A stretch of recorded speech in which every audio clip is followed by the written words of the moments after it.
Hello everyone and welcome to day 4 of the Real Food Reset. Today we are focusing all on sleep. Sleep is crucially important for, again, losing weight, increasing your energy, but also helping you detoxify. We actually do a lot of our detoxification in our sleep, which is kind of cool because you don't even think that you're doing it. So first and foremost, how much sleep you should be getting is anywhere between 6 to 8 hours. It's all dependent on you and your unique needs. However, most people thrive anywhere between that window and that area of 6 to 8. We would love to be sleeping between the hours of 10 to 2 because that's when we do a lot of our detoxification. But if you think about it, and sometimes it's not ideal, but you should be going to bed when it starts to get dark out and rising when it gets light. That's to match your circadian rhythm, but again, it's not ideal for everyone depending on what type of job that you hold. So what I recommend is making sure that you're fitting in that time window of 6 to 8 hours every single day and piecing it in your calendar so that you know when you need to start winding down. What I want you to focus on for your sleep are doing 3 main habits, and the first one is turning your screens off an hour before bed. The reason for that is anytime that you're on a screen, you're emitting what's called blue light, and blue light blocks the production of melatonin. Melatonin is one of your sleep hormones, which you typically supplement with. Some people are taking just on its own, but for the most part you create enough of it that you don't need extra.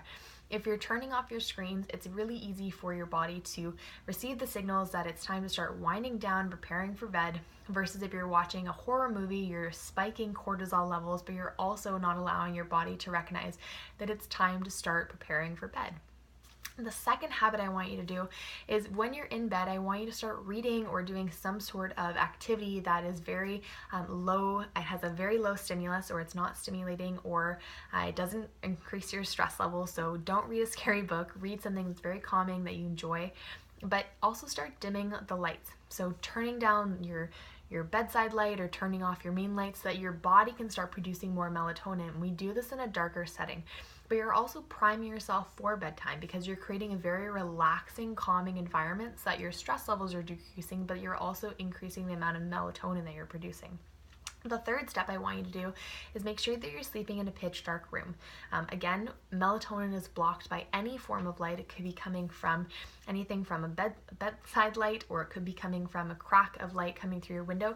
So make sure that you're sleeping in a pitch black room. Super easy way to make sure that you're getting a sound sleep, but also making sure that if you're waking up in the middle of the night, make sure that you're not popping on your phone. Make sure that it's not by your bedside table. Make sure it's far enough in the other room that it's not tempting for you, because that's a really easy way to stay up through endless hours throughout the night and to really disturb your sleep in the end. Something else I want to touch on is sleep and caffeine. So a lot of questions I get asked are, when should I stop drinking coffee? And typically it takes about 4 to 6 hours to metabolize caffeine. That means if you go to bed at 10 p.m., you should stop drinking at 4. I typically say stop earlier if you can, around 2 o'clock or so. That gives you a full 8 to 10 hours, depending on when you go to bed, to stop and metabolize all of the caffeine.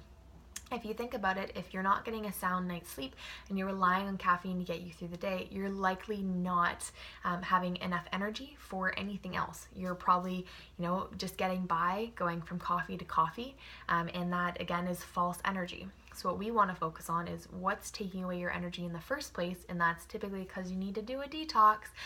So we're going to be, again, incorporating a lot of those plant-based foods, everything that's going to be energy promoting, detoxifying, promoting, and eliminating, but also focusing on the recovery aspect, and that being sleep.